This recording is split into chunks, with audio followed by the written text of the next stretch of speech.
آج کے ہماری یہاں کی جو نشستیں ہو رہی ہے اس میں پروگرام کی ایک تبدیلی ہو گئی۔ میں نے نوائے وقت میں اشتہار دے دیا تھا کہ میں 2 جمعوں میں غیر حاضر رہوں گا۔ ایک جمعہ پچھلا تھا، وہ تو میرا پشاور میں ہوا ہے۔ وہاں میں نے جس موضوع پر تقریر کی ہے، نوع انسانی کے اصل دشمن کون، یہ ایک بہت اہم تقریر ہے۔ اس کے میرا خیال ہے کہ آڈیو یہاں مل جائیں گے، چونکہ آپ لوگ تو اس میں شریک نہیں ہو سکے، بلکہ اب پرسوں میں انشاءاللہ تعالی کراچی میں اسی موضوع پر اور زیادہ تفصیل سے گفتگو کروں گا۔ اس کے آڈیو ویڈیو دونوں تیار ہو جائیں گے کہ انسان کو سمجھنا چاہیے ہمارے اصل دشمن کون، ورنہ یہ ہے کہ لوگ لڑ بھڑ پڑتے ہیں، مختلف قسم کے جو ہیں اتحاد بن جاتے ہیں، یہ نہیں سمجھ میں آتا، آئیڈینٹیفائی نہیں کر پاتے کہ اصل دشمن کون۔ ہو سکتا ہے کوئی آستین کے اندر بیٹھا ہوا سانپ ہے جو ڈنگ مار رہا ہو، اور آپ ادھر ادھر تلاش کر رہے ہو کہ یہ کیا ہو رہا ہے میرے ساتھ۔ تو نوع انسانی کے اصل دشمن کون ہے، یہ بات بھی قابل ذکر ہے پشاور کے بارے میں کہ میں تو پہنچ گیا تھا جمعرات کی شام کو وہاں۔ جمعے کے صبح اخبار دیکھے تو اس میں لکھا ہوا تھا کہ پابندی ہے، ڈاکٹر اسرار جو ہیں صوبہ سرحد میں داخل نہیں ہو سکتے۔ بہرحال اس کے بعد وہ ایس پی صاحب کوشش کرتے رہے کسی طرح مجھے نوٹس سرو کر دیں، لیکن ہمارے ساتھیوں نے انہیں نہیں بتایا کہ میں کہاں ٹھہرا ہوا، تو جمعے کی نماز تک وہ نوٹس سرو نہیں ہو سکا۔ اور چونکہ مسجد کا ناکہ بندی کی ہوئی تھی تو پھر ہمیں خفیہ راستوں سے کچھ پیدل چل کر کچھ گلیوں میں سے ہو کر مسجد میں داخل ہو گئے۔ پھر بڑے حیران ہوئے وہ لوگ پولیس والے، یہ کہاں سے ڈاکٹر صاحب یہاں ٹپک گئے، ہم نے تو سارے راستے روکے ہوئے۔ بہرحال وہاں انشاءاللہ اللہ کے فضل و کرم سے بڑی بھرپور تقریر ہوئی، اور پھر وہ جو جلسہ تھا متحدہ جو دفاع پاکستان و افغانستان کونسل کا، اس میں بھی مختصر میں نے خطاب کیا۔ آج کی جو گفتگو ہے وہ اس کا خلاصہ آپ کے ہاتھ میں موجود ہے۔ میں چاہتا ہوں کہ یہ آپ ذرا کھول کے رکھیں اپنے سامنے، اس لیے کہ میں اس تقریر کو اسی کی ترتیب کے ساتھ آج آپ کے سامنے کرنا چاہتا ہوں۔ دیکھیے، پہلی بات یہ جو میں نے یہاں بارہا بیان کی ہے، اس کا صرف اشارہ کروں گا کہ قرآن مجید میں اشارات موجود ہیں اور احادیث نبویہ میں تصریحات موجود ہیں کہ قیامت سے قبل کل روئے ارضی پر حکومت الہیہ قائم ہوگی، جس کو ہم حکومت الہیہ بھی کہہ سکتے ہیں، نظام خلافت علی منہاج النبوہ بھی کہہ سکتے ہیں، اور دین حق کا غلبہ بھی کہہ سکتے ہیں، جو بھی چاہیں کہہ لیں۔ Call the rose by any name it will smell as sweet, آپ گلاب کے پھول کو نام کوئی بھی دے دیں اس کی خوشبو تو وہی رہے گی۔ تو اس حوالے سے آپ کچھ بھی کہہ دیں، یہ حکومت الہیہ کی اصطلاح جو ہے یہ کرسچین جو ایک ان کی دعا ہے عیسائیوں کی، جو ہماری سورہ فاتحہ کے جو سمجھیے کہ ان کے ہاں متبادل ہے، اس میں یہ الفاظ آئے، دائی kingdom come, thy will be done on earth as it is in heavens, اے رب تیری حکومت آ جائے اور تیری مرضی جیسے آسمانوں میں پوری ہو رہی ہے زمین پر بھی پوری ہو، زمین پر بھی تیرا قانون چلے، تیرا نظام ہو۔ تو اس کو حکومت الہیہ کہہ لیجئے، نظام خلافت اسی کا نام ہے، اللہ کی حاکمیت اور مسلمانوں کی خلافت، اسی کو دین حق کہیں گے، اسی کو نظام اسلام کہیں گے، تو پوری دنیا میں غلبہ ہو کر رہے گا۔ اس کے اشارات قرآن میں اور صریح جو ہے اس کی خبریں دی ہیں محمد الرسول اللہ صلی اللہ علیہ وسلم نے۔ میں آج اس پر وقت نہیں صرف کر سکتا، مجھے آج کافی لمبی بات آپ سے کرنی ہے۔ اس سے متصلاً قبل ایک دور ہے، یعنی یہ تو نوید جاں فضا ہے کہ پوری دنیا میں اسلام کا غلبہ ہوگا اور کل روئے ارضی پر جو ہے حکومت الہیہ نظام خلافت قائم ہو جائے گا، لیکن اس سے پہلے متصلاً قبل ہولناک قسم کی جنگوں کا ایک عظیم سلسلہ ہوگا، جن میں سے ایک جنگ کو حضور صلی اللہ علیہ وسلم نے احادیث میں عظیم ترین جنگ کہا ہے، تاریخ انسانی کی عظیم ترین جنگ۔ ویسے احادیث کے تتبع سے میں نے جو اندازہ لگایا ہے کہ انگریزی میں 2 لفظ آتے ہیں، وار اور بیٹل، جیسے کہ سیکنڈ ورلڈ وار کتنے سالوں تک چلی، لیکن جو بڑی بڑی بیٹلز جو ہوئی ہیں وہ اپنی جگہ پر علیحدہ ان کے نام ہیں۔ اسی طریقے سے خود حضور صلی اللہ علیہ وسلم کی حیات طیبہ میں 6 سال تک ایک جنگ جاری رہی، وار، قریش کے مابین، آپ کے مابین، غزوہ بدر سے شروع ہو کر فتح مکہ تک، صرف تھوڑا سا 1 سال کا وقفہ ہوا درمیان میں صلح حدیبیہ کے باعث، ورنہ یہ ایک مسلسل جنگ تھی۔ البتہ اس میں لڑائیاں ہوئی، بیٹلز ہوئی ہیں، جو بیٹل آف بدر ہے، بیٹل آف احد ہے، تو ہم چونکہ اردو میں ایک ہی لفظ سے واقف ہیں، جنگ، تو غزوہ احزاب یا غزوہ جنگ احزاب یا جنگ بدر یا جنگ احد جو ہے، لیکن یہ کہ وار جو تھی وہ مسلسل پھیلی. تو میرا یہ خیال ہے کہ جس کی خبر دی گئی حدیث میں الملحمۃ العظمی یا الملحمۃ الکبریٰ، وہ وار کے معنی میں نہیں، بیٹل کے معنی میں، کہ دنیا کی سب سے بڑی لڑائی کہ جس کے اندر انسانیت کا کچھ تو خون ہوگا بہت بڑے پیمانے پر. اسی کی طرف اصل میں سورہ کہف کی پہلی آیت میں اشارہ ہے. الحمدللہ الذی انزل علی عبدہ الکتاب ولم یجعل لہ عوجا قیما لینذر بأسا شدیدا من لدنہ ویبشر المؤمنین الذین یعملون الصالحات ان لہم اجرا حسنا. کل تعریف اس اللہ کے لیے ہے جس نے اپنے بندے پر محمد پر صلی اللہ علیہ وسلم کتاب نازل فرمائی، اور اس کتاب میں کوئی کجی نہیں رکھی، کوئی ایچ پیچ نہیں ہے، کوئی پہیلیاں نہیں بجوائی ہیں. کتاب مبین ہے، قیماً ہمیشہ قائم رہنے والی اور سیدھی، لینذر بأسا شدیدا من لدنہ، تاکہ خبردار کرتے کہ ایک بہت بڑی جنگ آنے والی ہے، بہت بڑی جنگ آئے گی جس کے اسباب اللہ کی طرف سے خصوصی طور پر پیدا کیے جائیں گے. یہ ہے وہ جنگ جو اب یوں سمجھیے کہ نوع انسانی اس کے دہانے پر کھڑی ہوئی. لینذر بأسا شدیدا من لدنہ ویبشر المؤمنین الذین یعملون الصالحات. ساتھ ہی یہ بشارت دے دے یہ کتاب اہل ایمان کو جو نیک اعمال کرتے ہوں گے، ان لہم اجرا حسنا، ان کے لیے بہت عمدہ اللہ تعالیٰ کے ہاں ان کا اجر ہے. ماکثین فیہ، اس اجر میں وہ ہمیشہ ہمیشہ رہیں گے، پھر وہاں سے جنت سے انہیں نکلنا نہیں ہے. ماکثین فیہ ابدا. وَيُنذِرَ الَّذِينَ قَالُوا اتَّخَذَ اللَّهُ وَلَدًا، اور خاص طور پر قرآن نازل ہوا کس لیے؟ تاکہ خبردار کرنے محمد صلی اللہ علیہ وسلم ان لوگوں کو جنہوں نے یہ کہا ہے کہ اللہ نے بیٹا بنایا. یہ جو دنیا میں اس وقت جو موجود ہیں مذاہب، ان میں صرف ایک مذہب عیسائیت جو جس کی بنیاد ہی حضرت مسیح علیہ السلام کی ابنیت پر ہے. وہ صرف ولد نہیں کہتے، ابن کہتے ہیں، ابن بیٹے کو کہتے ہیں. ایسی بات نہیں ہے حضرت مسیح علیہ السلام کو. یہ اتنا بڑا شرک ہے. کبرت تو ہے نہیں سے اسفا. اور دو آیتیں آخری جو ہیں اس کی، وَإِنَّا لَجَاعِلُونَ مَا عَلَيْهَا صَعِيدًا جُرُزًا، اور جو کچھ زمین پر ہے ایک وقت آئے گا کہ ہم اسے چٹیل میدان بنا دیں گے، اور جو کچھ ہے اوپر چور چور ہو کر رہ جائے. اس کا ہلکا سا نقشہ، جیسا کہ میں نے جب پہلا جمعہ آیا تھا اس حادثے کے بعد 11 ستمبر کے بعد، تو میں نے عرض کیا تھا کہ قیامت صغریٰ دنیا نے دیکھ لی. قیامت کبریٰ جب آئے گی تو ہمالیہ پہاڑ بھی ایسے ہی ہو جائے گا جیسا کہ اس وقت یہ ٹوین ٹاورز ہو گئے. وہ بھی پہاڑ سے کم نہیں، عمارتوں کے اندر پہاڑ، ہمالیہ پہاڑ کی، پہاڑوں میں ہمالیہ پہاڑ سب سے اونچا تو عمارتوں میں ٹوین ٹاورز سب سے اونچے تھے.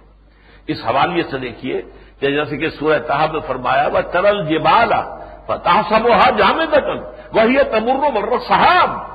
تم ان پہاڑوں کو دیکھتے ہو بڑے جمے ہوئے، ٹھوس ہیں، مضبوط ہیں، لیکن تم دیکھو گے کہ وہ اس دن بادلوں کی طرح چل رہے ہوں گے. اب بادلوں کا چلنا ان لوگوں کو تو معلوم ہے جو ہوائی جہاز میں جاتے ہیں کہ یہاں سے تو ہمیں نظر آتا ہے شاید سالڈ چیز ہے بادل، لیکن جب ہوائی جہاز چیرتا ہوا بادلوں کو نکلتا معلوم ہوتا کچھ بھی نہیں ہے، روئی کے دھنکی ہوئی روئی کی طرح کی کوئی شے ہے جس میں سے ہوائی جہاز نکلا چلا جا رہا ہے. اور یہ نقشہ میں نے اپنی آنکھوں سے دیکھا.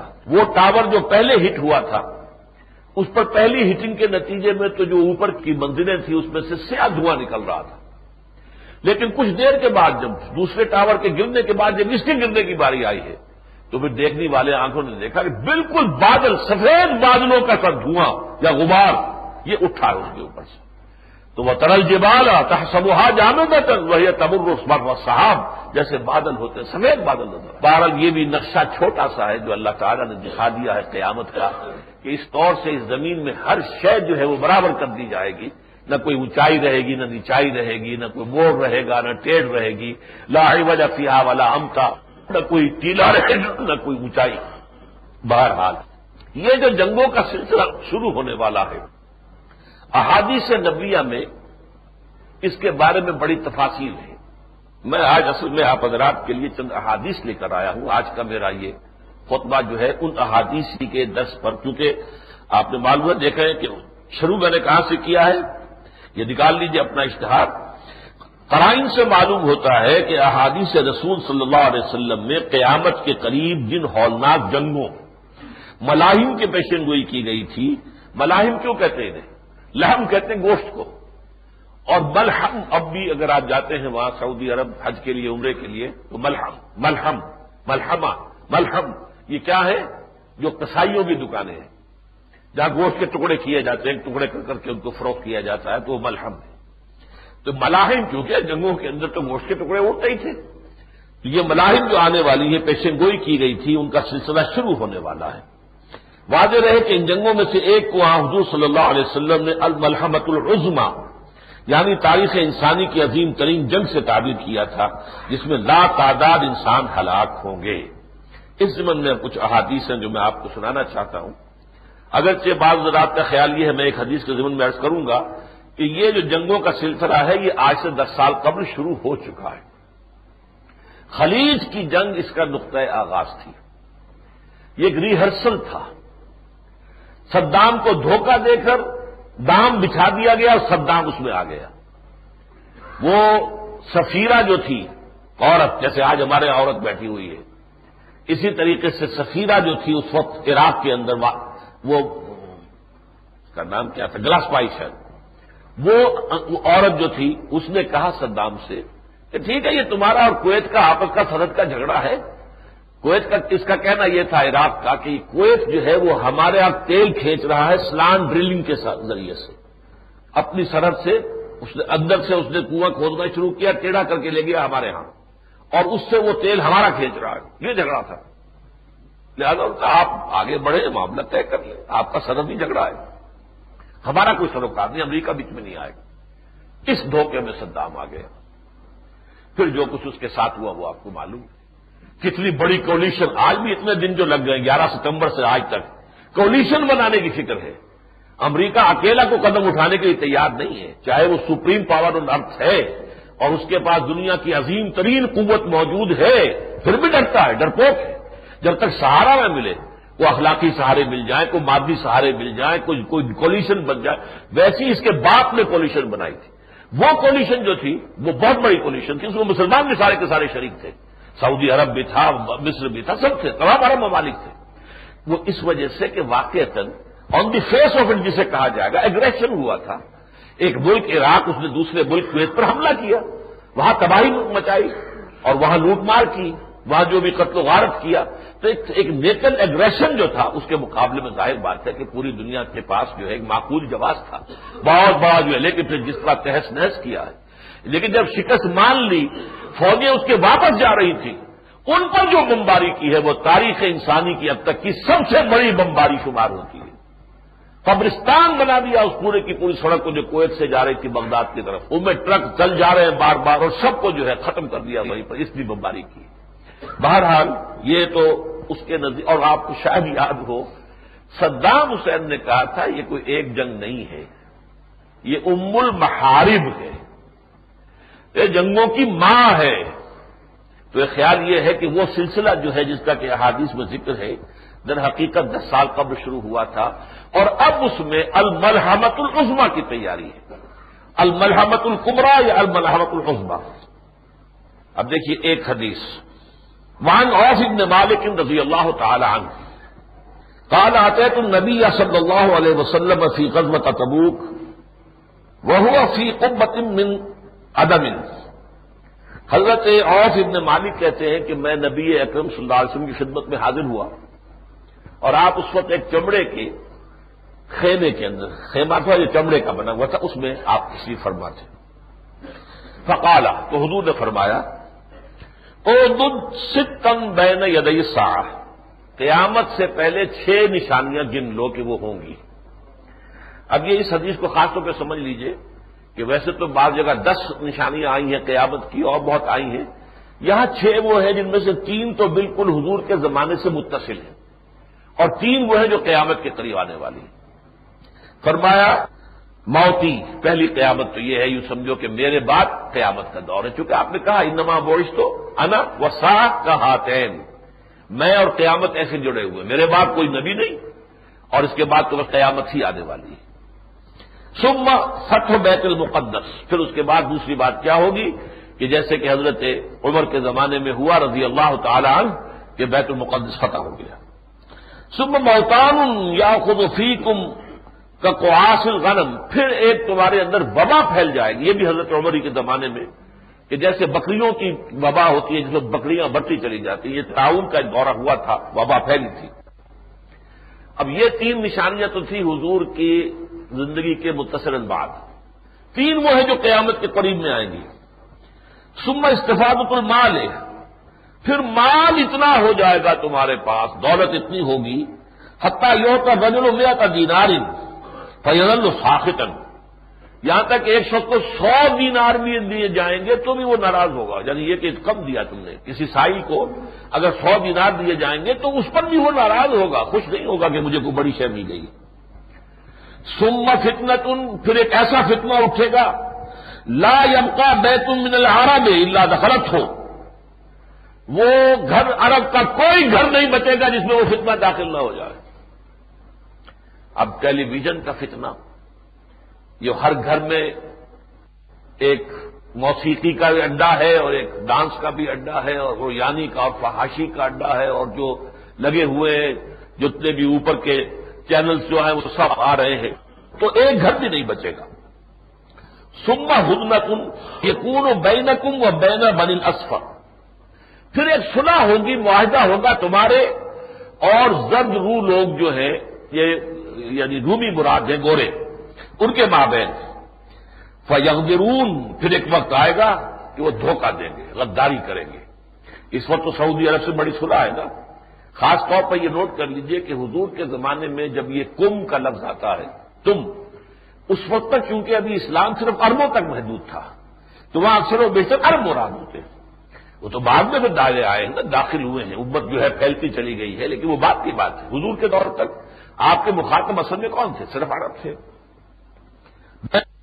و بین بنی اصفر، عربوں کے اور ان رومیوں کے، عیسائیوں کے درمیان جو ہے وہ ایک معاہدہ ہوگا. فیغدرون فیاتونکم، پھر وہ غداری کریں گے اور تم پر حملہ آور ہوں گے. فیاتونکم تحت 80 غایۃ، 80 جھنڈے لے کر آئیں گے. تحت کل غایۃ 12 الفا، اور ہر جھنڈے کے نیچے 12,000 فوجی ہوں گے.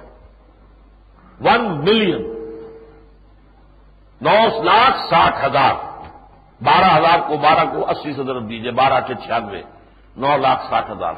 یہ اس وقت جو جمع ہو رہی ہے کولیشن، جس بڑے پیمانے کے اوپر، اور ممالک جو ہے وہ ساتھ دینے کے اوپر جو ہے وہ عہد کرتے چلے آ رہے ہیں. آج ہی تھوڑی دیر میں آپ کے ٹونی بلیئر صاحب تشریف لا رہے ہیں، پردھان جو ہے منتری وہاں کا آ رہا ہے. یہ ساری چیزیں کیوں ہو رہی ہیں پوری دنیا کے اندر؟ وہ جو رنگ فیلڈ ہے وہ پھر رہا ہے دنیا میں. سعودی عرب گیا، وہاں سے خالی ہاتھ گیا ہے، ویسے مصر سے بھی خالی ہاتھ لوٹا ہے. اس لیے کہ اب جو معاملہ ہوگا اس میں یہ عالم عرب ان کا ساتھ نہیں دے گا، بلکہ انہوں نے الٹی ضمانت مانگی ہے کہ وہاں اصل میں اسرائیل نے جو پٹی نے پڑھائی ہے وہ یہ کہ ساتھ ہی عراق پر بھی دوبارہ حملہ کرو، یمن پر بھی حملہ کرو. یمن میں جو ہے اڈا بنا ہوا فنڈامنٹلسٹ کا، اور وہاں پر بھی چونکہ ان کا جہاز جو ہے وہاں پر بہت زبردست جنگی جہاز کول جو ہے اس کو ہٹ کیا ہے اور اس کو تباہی آئی ہے، یا اس کو بھی لو. لیکن یہ وعدہ کر رہے ہیں ان سے عربوں سے کہ نہیں، ہم کسی عرب ملک پر کوئی حملہ بھی نہیں کریں گے. یہ ظاہر بات ہے کہ اس میں بھی وہ جھوٹ ہوگا ان کا. لیکن یہ آپ نوٹ کر لیجئے کہ یہ روایت صحیح بخاری کی ہے. صحیح بخاری کی روایت جو ہے درایت اور روایت کے اعتبار سے مستند ترین روایت شمار ہوگی. اس کے بارے میں جو الفاظ آئے ہیں 2 حدیثوں میں، حضرت معاذ بن جبل رضی اللہ تعالی عنہ سے، یہ ابو داؤد اور ترمذی میں یہ روایت آئی ہے. اس میں الملحمۃ العظمی کا لفظ آیا ہے. عظمی اعظم کا مؤنث ہے. اعظم سب سے بڑی، جنگ عظیم سے جنگ اعظم، اعظم سب سے بڑی، تو سب سے بڑی جنگ الملحمۃ العظمی. یہی حدیث حضرت معاذ بن جبل سے سنن ابن ماجہ میں بھی ہے، اور اس میں یہ الملحمۃ الکبریٰ کہا گیا. کبریٰ سب سے بڑی، اکبر سب سے بڑا، کبریٰ سب سے بڑی. سب سے بڑی جنگ جو ہوگی وہ یہ ہوگی جس میں کہ 80 جھنڈوں کے تلے آئیں گے، اور وہ سب کے سب جو ہے وہ رومی عیسائی ہوں گے، اور وہ مسلمانوں پر حملہ آور ہوں گے. اب تیسری حدیث، اس حدیث میں اصل میں اشارہ ہے جنگ خلیج کی طرف. بعض لوگوں کا خیال ہے اصل میں احادیث کا یعنی ایک مفہوم جو ان سے متبادل ہوتا ہے وہ تو لے لینا چاہیے لازماً، لیکن زمانے کا ٹائم ٹیبل، کسی شے پر اس کا قطعیت کے ساتھ انطباق، یہ جو ہے ضمنی چیزیں ہیں، گمان کی چیزیں، اس میں مغالطہ بھی ہو سکتا ہے. اس لیے کہ حضور نے تاریخیں تو نہیں دی ہیں اس میں، حضور نے یہ تو نہیں بتایا پہلے کیا ہوگا پھر کیا ہوگا، لہذا ان احادیث کو جمع کیا گیا ہے تو اس سے باہر انٹرپریٹ کرنے والوں نے اسے جنگ خلیج سمجھا ہے، وہ میں آپ کو بتا رہا ہوں۔ وعن ذی مخبر، یہ حضرت ذو مخبر سے یہ روایت ہے، قال سمعت رسول اللہ صلی اللہ علیہ وسلم یقول، فرماتے کہ میں نے حضور کو یہ فرماتے سنا، ستصالحون الروم صلحا آمنا، ایک وقت ایسا آئے گا کہ تم عیسائیوں کے ساتھ ایک بہت امن والی صلح کر لو گے۔ یہ وہ امن والی صلح تھی، سارے عرب ممالک نے ان کا ساتھ دیا ویسٹ کا۔ فتغزون انتم وهم عدو من ورائکم، پھر تم اور وہ یعنی عیسائی اور تم عرب مل کر جنگ کرو گے ایک دشمن سے جو تمہارے پیچھے ہوگا۔ ورائکم، اب نقشہ ذہن میں رکھیے، مسجد نبوی میں حضور اگر خطاب کر رہے ہیں اور اس وقت رخ جو ہے اگر ہو چکا ہے خانہ کعبہ کی طرف، نماز پڑھنے والوں کا، نمازیوں کا، ان کے پیچھے کون سا ملک ہے؟ عراق۔ عراق جو پشت پر ہے، عراق کے اوپر جو حملہ ہوا اس میں یہ سب کے ساتھ شامل تھے۔ فتنصرون، پھر تمہاری مدد کی جائے گی، وتغنمون، تمہیں بہت سا مال غنیمت بھی ملے گا، وتسلمون، تم محفوظ رہو گے۔ عرب پر کوئی مصیبت نہیں آ سکی اس وقت، حالانکہ اسکڈ میزائل ایک پھینکا، ادھر کو تھوڑا سا نقصان کیا، لیکن یہ کہ عرب بالکل ثابت و سالم رہا ہے۔ ثم ترجعون حتى تنزلوا بمرج ذی طلول، پھر تم لوٹو گے وہاں سے جنگ سے، اور پھر ایک اونچے ٹیلے پر تمہارا پڑاؤ ہوگا۔ اس کے بارے میں گمان ہے کہ اب جو بیس بنا ہوا ہے امریکن نجد میں، نجد ٹیلے کو کہتے ہیں، اونچی جگہ کو کہتے ہیں، وہاں تمہارا پڑاؤ ہوگا۔ فَيَرْفَعُ رَجُلٌ مِّنْ أَهْلِ النَّصْرَانِيَّةِ الصَّلِيبَ، عیسائیوں میں سے ایک شخص صلیب کو بلند کرے گا، فَيَقُولُ غَلَبَ الصَّلِيب، صلیب کی فتح ہو گئی، یہ فتح گویا کہ عیسائیت کی فتح شمار ہوگی۔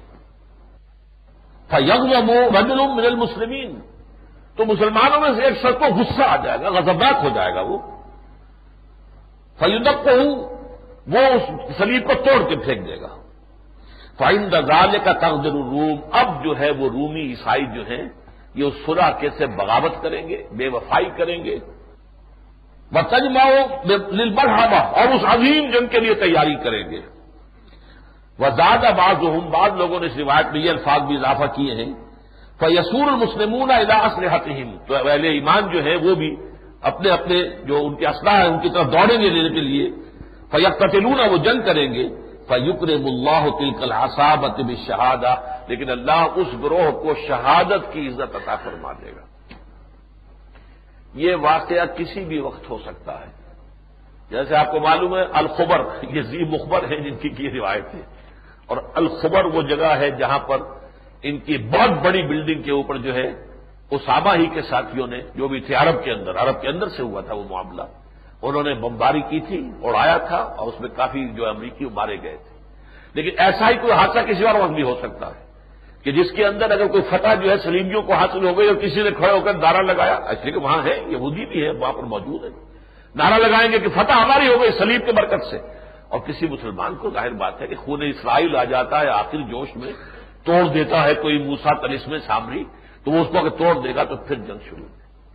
تو گویا کہ اس حدیث میں اس جنگ کا تذکرہ ہے بعض حضرات کے نزدیک جو 10 سال قبل لڑی جا چکی ہے، اور اس کے بعد سے اب تک ان کی صلح چلی آ رہی ہے، لیکن کسی واقعے پر یہ صلح ٹوٹے گی۔ اب آئیے ایک ذرا طویل حدیث ہے عبداللہ ابن مسعود سے رضی اللہ تعالی عنہ، یہ ہے اس ملحمہ کی اصل شکل جو آ رہی ہے۔ یہ مسلم شریف کی روایت ہے، عبداللہ ابن مسعود رضی اللہ تعالی عنہ جو اکابر صحابہ میں سے، فقہاء صحابہ میں سے، عن عبداللہ ابن مسعود رضی اللہ تعالی عنہ قال ان الساعة لا تقوم حتى لا يقسم میراث ولا يفرح بغنیمۃ، انہوں نے فرمایا کہ قیامت قائم نہیں ہو سکے گی جب تک کہ ایک ایسا زمانہ نہ آ جائے جبکہ نہ تو میراث تقسیم کی جائے اور نہ ہی کسی غنیمت سے خوش ہوا جائے۔ اب یہ ایک استعارہ ہے، کس بات کے لیے؟ یہ آخر میں آئے گا۔ ثم قال عدو یجمعون لاہل الشام، پھر کہا انہوں نے کہ دشمن جمع ہو جائے گا شام میں، شام کے لیے، شام پر حملہ آور ہونے کے لیے۔ عرب ممالک میں سے آپ کو معلوم ہے صرف شام رہ گیا ہے جس نے کہ اسرائیل سے ابھی دوستی نہیں کی، باقی سب نے ریکگنائز کر لیے. وہ تو خلیج کی جنگ کے بعد لائن حاضر ہو گئے تھے سب، شام ابھی تک کھڑا ہوا ہے. اور اگرچہ اس وقت حکومت وہاں پر ایک بے دین گروہ کی ہے، لیکن گراس روٹس پر وہاں اسلام بہت گہرا ہے، علماء کے اثرات ہیں نیچے کے، اور وہاں کوئی تبدیلی کسی کو آ سکتی ہے. یہ حافظ الاسد کا بیٹا بشار بیٹھا ہوا ہے، لیکن یہ کہ اس کا تختہ الٹنے میں دیر نہیں لگتی، لیکن یہی سب سے بڑا مرکز بنے گا اہل اسلام کا. اور یہ جو بائبل کے اندر جو ہے last book of Bible, New Testament, Revelations of Saint John, جو حضرت مسیح کے ایک تو ہے ہم عصر نبی جان یحییٰ علیہ الصلوۃ والسلام، یہ وہ نہیں ہے. ایک حضرت مسیح کے حواریین میں سے جان ہے، ان کی گاسپل بھی ہے، گاسپل اکارڈنگ ٹو جان. اسی طریقے سے ان کے مکاشفات ہیں، انہیں اللہ نے کچھ چیزیں دکھائی ہیں، آخر میں جو واقعات ہونے والے ہیں جیسے حضور نے خبریں دی ہیں ایسے ہی ان کو بھی. جیسے ہمارے ہاں شاہ نعمت ولی کی ہیں، آسٹروڈیمس کی ہیں، تو اس طرح کی پیشن گوئیاں جو ہیں وہ حضرت مسیح کے ایک ساتھی حضرت، ان کا نام بھی یحییٰ ہے لیکن وہ نبی یحییٰ نہیں، یہ دوسرے ہیں، ان کی ہے. اور یہ آخری چیپٹر ہے بائبل کے اندر. اس میں اسے کہا گیا آرمگیڈون، بہت بڑی جنگ ہوگی. اور آرمگیڈون جو ہے یہ ہر مجد بنا ہوا ہے اصل میں عبرانی سے. ہر کہتے ہیں پہاڑی کو، اونچی جگہ کو، اور مگیڈا یہ در حقیقت ایک وادی کا نام ہے. تو مگیڈا وادی، میگیڈو جو ہے عبدی لفظ آتا ہے. یہ اسرائیل اور لبنان کے درمیان ایک بہت بڑا وسیع میدان ہے، جس کی داہنی طرف پھر گولان ہائٹس ہیں، جو کہ شام سے انہوں نے ہتھ آئے تھے 1967 کی جنگ میں. اور اب پہلے جو ہے معاہدہ ہوتے ہوتے رہ گیا ہے، جبکہ کلنٹن صاحب ان کے درمیان بھی صلح کرا رہے تھے. تو چونکہ شام نے کہا ہمیں پورا کا پورا علاقہ جو ہے واپس ملنا چاہیے، جو بھی 1967 کی جنگ میں اسرائیل نے ہم سے جیتا تھا، یہ لے لیا تھا، وہ پورا ملے گا تو ہم صلح کریں گے. وہ پورا دینے کو تیار نہیں تھے یہودی، یہ اسرائیلی. انہوں نے کہا لے لو لیکن یہ اتنا حصہ آپ ہرگز نہیں دیں گے. وہ ہے بہت اسٹریٹجک، وہ نہیں دیا تو اس لیے وہ صلح ان کی نہیں ہو سکی. یہی علاقہ ہے جہاں سے کہ حزب اللہ جو گوریلا ایک فورس ہے لبنان کے اندر، شیعوں کی ہے، اور ایران ان کے پشت پر ہے، مدد دیتا ہے. انہوں نے جو ہے مسلسل، چونکہ یہاں جا کر اسرائیل نے اپنی فوجوں کے اڈے بنا لیے تھے، لیکن مسلسل چونکہ حملے کیے ان کے اوپر حزب اللہ نے، تو وہاں سے پسپائی ابھی حال ہی میں انہوں نے کی ہے، وہ علاقہ چھوڑ کر واپس آ گئے اس اپنی سرحدوں کے اندر. اس میدان میں وہ عظیم جنگ ہوگی. ہرمجدون یہ ہے در حقیقت وہ اس وادی کے اندر سب سے بڑا اکٹھ ہوگا. اب میں اصل میں اپنے ساتھ یہ بھی لایا ہوں، وقت کی کمی کا احساس ہو رہا ہے. یہ ٹرمپٹ جو ہے یہ ایک رسالہ ہے، اسی مرتبہ میں امریکہ سے لے کر آیا ہوں. امریکہ میں جیسے کہ آپ کو معلوم ہے آئرلینڈ میں کیتھولک اور پروٹیسٹنٹس کے درمیان کیسی خوریزی رہتی ہے. امریکہ میں خوریزی تو نہیں ہے، لیکن ان دونوں کی رائے بالکل مختلف ہے ایک دوسرے سے. کیتھولکس جو ہے وہ پوپ کو شیطان کہتے ہیں. اس نے کہا کہ ایک شیطان نے پہلے صلیبی جنگ کی تھی، پوپ اربن ثانی نے. یہ پوری تفصیل اس کے اندر ہے. اربن ثانی جو تھا اس نے 1095 میں نعرہ لگایا صلیبی جنگ کا کہ ہمارے مقدس مقامات مسلمانوں کے قبضے میں ہیں. یہ سارا حضرت مسیح کہاں پیدا ہوئے، بیت الحم میں پیدا ہوئے، ساری انہوں نے تبلیغ کہاں کی، یروشلم میں کی، گلیلی میں کی. یہ سارا علاقہ تو ہے یہ عربوں کے قبضے میں، ہمارے پاس ہونا چاہیے. لہذا وہ جو جنگیں چلی ہیں صلیبی جنگیں، جس میں لاکھوں مسلمان مرے گئے، یقیناً حملہ آور بھی مرے ہیں، لیکن بہت بڑی تعداد جو تھی وہ مسلمانوں کی تھی. تو اس شیطان نے، ان کے کہنے کے مطابق اس شیطان عظیم نے، اربن نے وہ شروع کی تھی. اب یہ شیطان ہے جو اس وقت ہے اور یہ چکر لگا رہا ہے اور پورے یورپ کو متحد کر رہا ہے، اور یہ اثر نو ایک رومن امپائر اور کیتھولک امپائر بنانے کی کوشش کر رہا ہے. اور اس نے یہ ساری جو تیار کی ہے، یہ جو نیٹو کی فورس ہے یورپین، اس کے پیش نظر مقصد کیا ہے کہ یہ جا کر اسرائیل کو بھی ختم کرے، عربوں کو بھی ختم کرے، اور عیسائی کیتھولکس کی حکومت قائم ہو جائے یہ پیلسٹائن کے اندر. یہ ان کا ہے. پروٹیسٹنٹ جو ہے امریکہ کے، وہ اسرائیل کے ساتھ ہیں، وہ یہودیوں کا ساتھ دے رہے ہیں. ان کا کہنا یہ ہے کہ یہ یہودی جو ہے ان کا ٹیمپل جلد از جلد بننا چاہیے، اس میں تخت داؤد قائم ہو جانا چاہیے. جب تخت داؤد قائم ہوگا تو مسیح نازل ہوں گے، اور ظاہر بات ہے کہ انہیں سب سے بڑی چیز جس کی تمنا ہے وہ حضرت مسیح علیہ السلام کا نزول ہے، وہ بھی وہی عقیدہ ان کا جو ہمارا ہے۔ ہمارا عقیدہ بھی ہے کہ حضرت مسیح زندہ آسمان پر اٹھائے گئے، دوبارہ آئیں گے قریب قیامت۔ ان کا عقیدہ بھی یہ ہے کہ وہ زندہ آسمان پر اٹھا لیے گئے، دوبارہ آئیں گے۔ لیکن ہمارے ان کے درمیان فرق کیا ہے؟ وہ کہتے ہیں کہ حضرت مسیح صلیب پر چڑھے، وہاں ان کا انتقال ہو گیا، لیکن پھر اس کے بعد ریزریکشن ہو گئی، ان کو دوبارہ زندہ کر کے اللہ نے پھر انہیں اٹھا لیا۔ ہمارے نزدیک وہ صلیب پر چڑھے ہی نہیں، ان کی جگہ کوئی اور چڑھا ہے جس کی شکل بنا دی گئی ان کے طور ان کی جیسی، ولیکن شبہ لہ، مشابہت پیدا کر دی گئی ان کے لیے حضرت مسیح کے چہرے کے ساتھ، لہذا وہ سیڑھی پر چڑھا۔ حضرت مسیح کو تو اس سے پہلے ہی اللہ نے زندہ آسمان پر اٹھا لیا۔ یہ ہے ہمارے اور ان کے عقیدے کے مابین فرق۔ لیکن سیکنڈ کمنگ آف کرائسٹ جو ہے، دوسری مرتبہ حضرت مسیح کا آنا جو یہ متفق علیہ ہے مسلمانوں اور عیسائیوں کے مابین۔ وہ یہ کہتے ہیں کہ یہ اسی وقت آئیں گے جبکہ یہ تھرڈ ٹیمپل بن جائے، اس میں تخت داؤد قائم ہو جائے، اس تھرون آف ڈیوڈ پر آ کر اتریں گے حضرت مسیح علیہ السلام اور وہاں سے پوری دنیا پر حکومت کریں گے۔ تو گویا کہ ان کا تعلق جو ہے، ان کو کہتے ہیں کرسچن زائنسٹ، یعنی یہودیوں کے اور اسرائیل کے جو سب سے بڑے جو طرفدار ہیں اس وقت امریکہ میں، وہ کرسچنز ہیں، پروٹیسٹنٹس ہیں، ایونجلسٹ جن کو کہا جاتا ہے۔ بڑے بڑے ان میں جو ہے بلی گراہم جیسے جو بڑے بڑے وائس، بڑے بڑے خطیب ہیں۔ بہرحال اس پر تو کیونکہ ایک کتاب بھی لکھی ہے سفر الحوالی صاحب نے، وہ غالباً ہم نے بھی چھاپی ہے، کراچی سے کتاب چھپی ہے، اس وقت یہاں موجود نہیں ہے، بہرحال اس کی تفسیر اس کے اندر موجود ہے۔ تو صورت یہ ہے کہ یہ جگہ ہے جہاں پر کہ جنگ ہوگی۔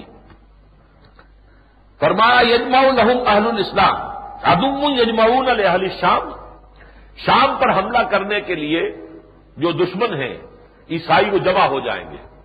وَيَجْمَعُ لَهُمْ أَهْلُ الْإِسْلَامِ، اسلام والے لوگ بھی، مسلمان بھی ان کا مقابلہ کرنے کے لیے جمع ہو جائیں گے۔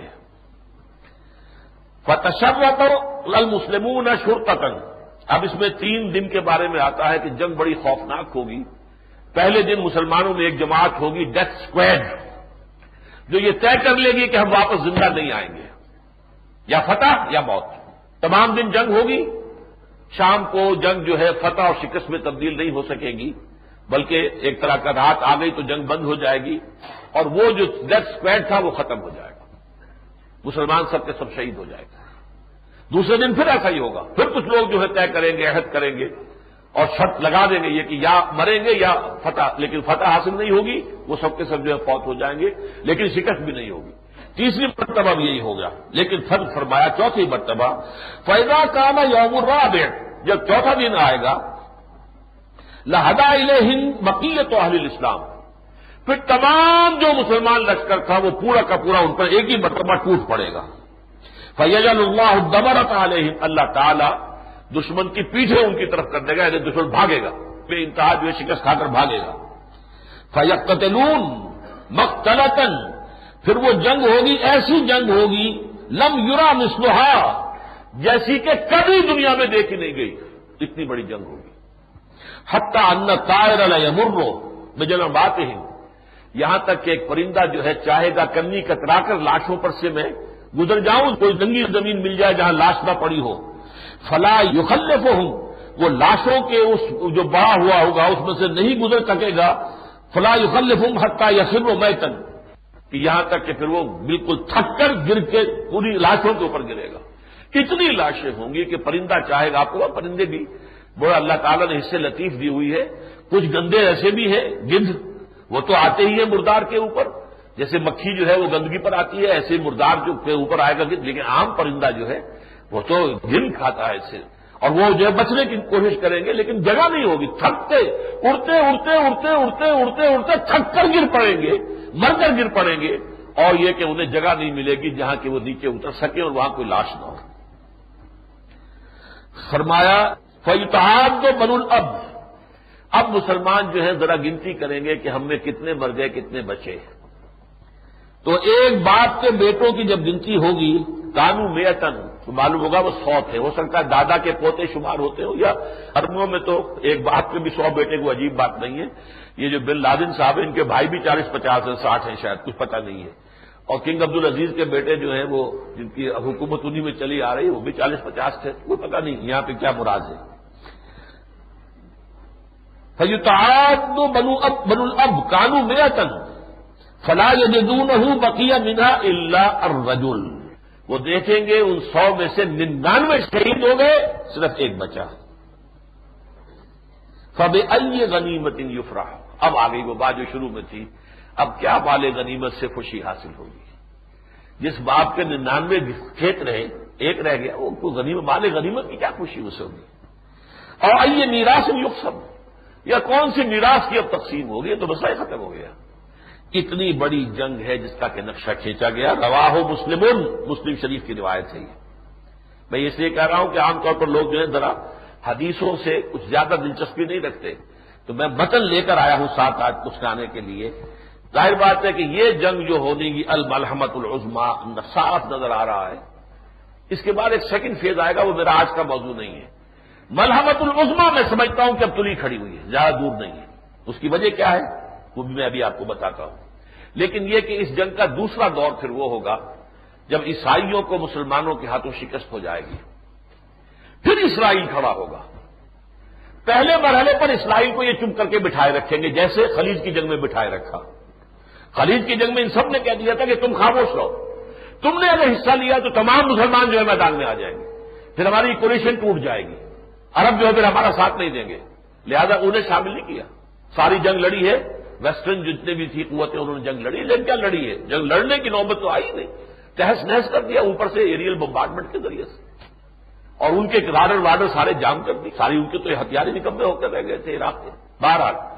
لیکن اب بھی ایسا ہی ہوگا، اسرائیل سے یہ کہیں گے تم بیٹھے رہو، تم مت بولو، ہم تمہاری جنگ لڑ رہے ہیں۔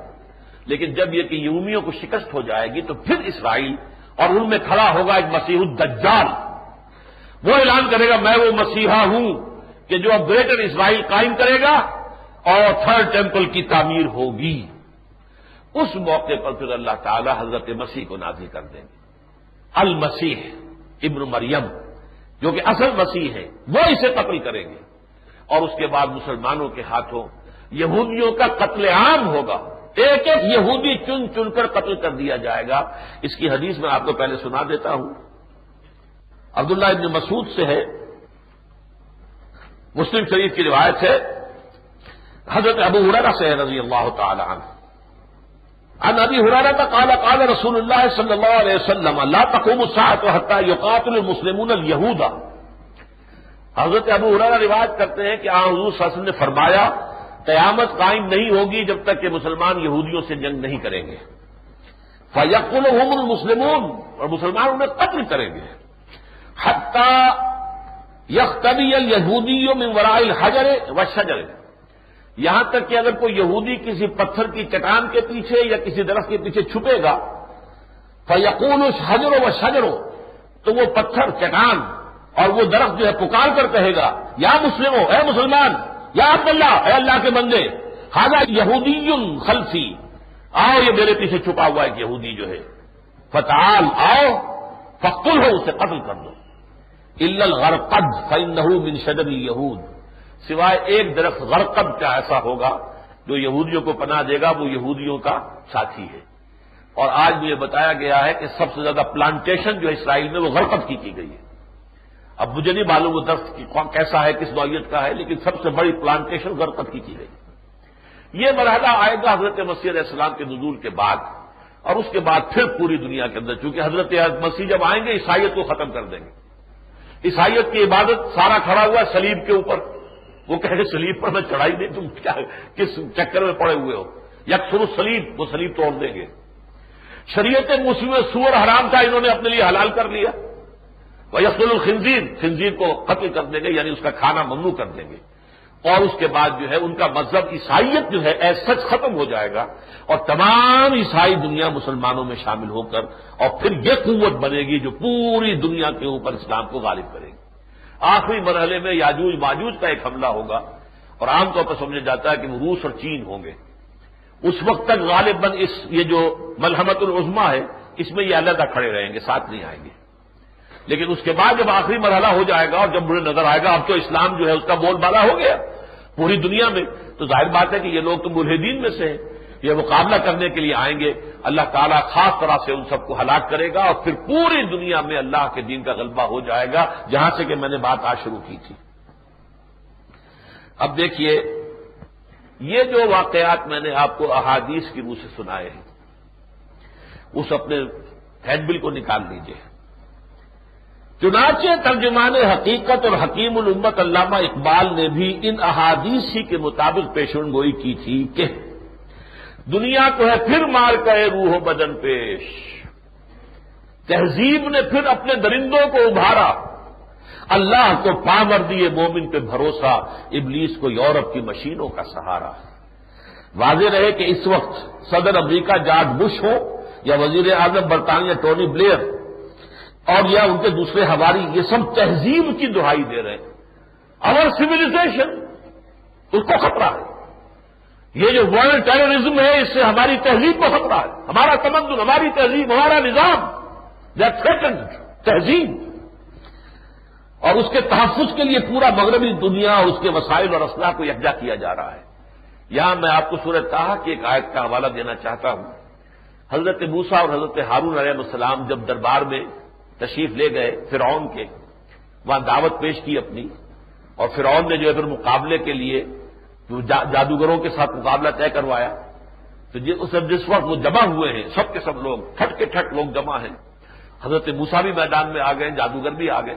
جادوگر ہچکچائے، انہیں نظر آ گیا کہ یہ کوئی جادوگر کا چہرہ نہیں ہے، وہ ڈرے۔ لیکن اس وقت پھر ان کو جو فرعون اور اس کے جو درباری تھے انہوں نے سمجھایا، بجھایا، انہیں ترغیب دی۔